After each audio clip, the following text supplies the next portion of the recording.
పూణేలో మరో దారుణం చోటు చేసుకుంది భయ్య.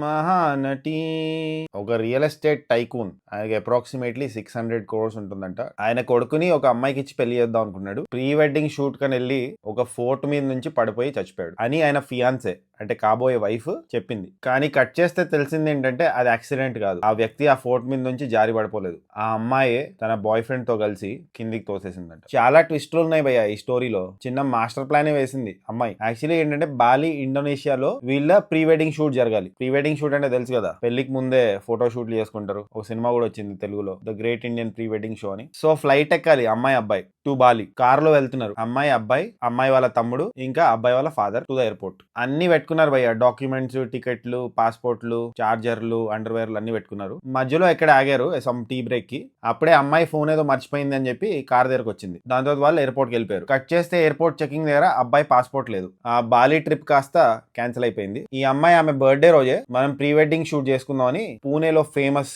ఫోర్ట్ ఉంది, దాని పేరే లోహాగఢ్ ఫోర్ట్. ఆ ఫోర్ట్ పైకి తీసుకెళ్ళింది భయ్య. ఆ ఫోర్ట్ ఎక్కాలంటే 30 to 40 minutes పడుతుందంట. అక్కడ నుంచి ఫోన్ కాల్ వెళ్ళిందంట భయ్య అబ్బాయి వాళ్ళ ఫాదర్ కి, ఇలా మీ అబ్బాయి చచ్చిపోయాడు ఫోర్ట్ నుంచి కింద పడిపోయి ఫోటోలు తీసుకున్న టైంలో అని ఇన్ఫర్మేషన్ అమ్మాయి వాళ్ళ పేరెంట్స్ అబ్బాయి వాళ్ళ ఫాదర్ కి పాస్ చేశారు. ఫోర్ట్ దగ్గర ఉన్న లోకల్ పోలీస్ ఇది ఒక యాక్సిడెంట్ లాగా రిజిస్ట్రేషన్ చేస్తారు. కానీ కట్ చేస్తే ఇన్వెస్టిగేషన్ లో తెలిసింది ఏంటంటే ఇది యాక్చువల్లీ ఒక హత్య. అమ్మాయి తన బాయ్ ఫ్రెండ్ తో కలిసి అబ్బాయిని లేపించేసింది. అబ్బాయి వాళ్ళ ఫాదర్ ఏం చెప్తున్నాడంటే అమ్మాయి వాళ్ళ ఫ్యామిలీకి కూడా తెలుసంట ఈమె ఒక రిలేషన్షిప్ లో ఉందని. అయినా పెళ్లి ఒప్పుకున్నారు. మరి రిచ్ ఫ్యామిలీ అని చెప్పి చేసేద్దాం అనుకున్నారేమో ఆ మ్యాటర్ ని దాచేసి. అండ్ ఇంకో షాకింగ్ విషయం ఏంటో తెలుసా భయ్య, ఆమె ఇన్స్టాగ్రామ్ స్టోరీ కూడా పెట్టింది, నా హస్బెండ్ నా బర్త్డే రోజు చనిపోయాడు అని.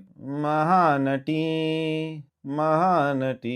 కానీ కట్ చేస్తే ఆమె ఫియాన్సే మృతదేహం అబ్బాయి వాళ్ళ ఇంటికి వచ్చినప్పుడు ఆమె ఫేస్ లో ఎలాంటి బాధ లేదంట. ఇది నోటీస్ చేసిన వాళ్ళ ఫాదర్ ఈ మ్యాటర్ ని డిగ్ చేశాడు. అప్పుడు ఆమె దొరికిపోయింది. నవంబర్ లో పెళ్ళంట భయ్య. జైపూర్ లో 17 crores పెట్టి వెన్యూని బుక్ చేశారు. సీసీటీవీ ఫుటేజెస్ చూశారు, కాల్ రికార్డింగ్స్ వెరిఫై చేశారు, మెసేజ్లు చూసి పోలీసులు వీళ్ళిద్దరిని పట్టుకున్నారు. కానీ చాలా బాధాకరమైన ఇన్సిడెంట్ ఇది. అమ్మాయిలు ఇంకా అబ్బాయిలు కూడా ఇలానే ఉన్నారు. చాలా కేసెస్ చూస్తున్నాం మనం లోకల్ గా ఇంకా వేరే స్టేట్స్ లో. మరి నాకు అర్థం కాదు, కొన్ని వీడియోల్లో కూడా చెప్పాను నేను, ఏదైనా ప్రాబ్లం ఉంటే కమ్యూనికేట్ చేసుకోవాలి కానీ ఇలా పాతి పెట్టేయడం లేపేయడం చాలా అన్ఫార్చునేట్. ఎందుకు ఇవన్నీ? అబ్బాయి వాళ్ళ మదర్ ఏమంటుందంటే అమ్మాయికి ఇంకా తన బాయ్ ఫ్రెండ్ కి మరణ శిక్ష వేయాలని డిమాండ్ చేస్తుంది. జనాలు మారాలి, ఏమైనా ప్రాబ్లం ఉంటే మాట్లాడుకోవాలి, కమ్యూనికేట్ చేయాలి. Nothing is more precious than life కదా. మాట్లాడుకుంటే అర్థం చేసుకుంటారు కదా ఎవరన్నా. మీ కామెంట్స్ ఏంటి భయ్యా ఈ ఇన్సిడెంట్ మీద? కామెంట్ సెక్షన్ లో తెలపండి. అండ్ జస్ట్ ఇన్ కేస్ ఇంకా సబ్స్క్రైబ్ చేసుకోకపోతే సబ్స్క్రైబ్ చేసుకోవచ్చు కదా. పుచ్చక్ పుచ్చక్.